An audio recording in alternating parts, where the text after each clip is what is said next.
Hi, this is Mandy with Scott Leroy Marketing. Today, I'd like to show you how you can reassign a team task to another team member. First, you'll want to make sure you are signed in a command and toggle over to your team account if you're not already there.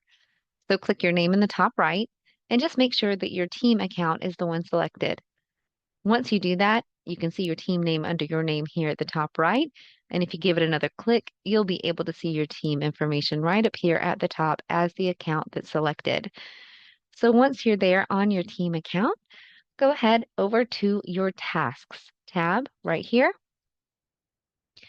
And then in order to reassign a task, you can choose the three ellipses to the right of the task and choose reassign.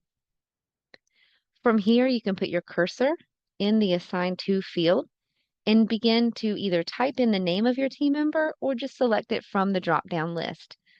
So we'll go ahead and select multiple here and click away. Now, please know that when you are reassigning a task, the only option it will give you is to allow this to be a task that any one of these team members can complete. So any one of them can go ahead and mark it as complete and done. You will not have the option when reassigning a task to create separate tasks for each one of the members, requiring all of them to complete it. Once you've chosen who you would like to reassign this to, you can go ahead and choose reassign, and that will make the change for you. If you have any questions at all, you can always reach out to us, support@scottleroymarketing.com, and we'll be happy to help. Thanks for watching.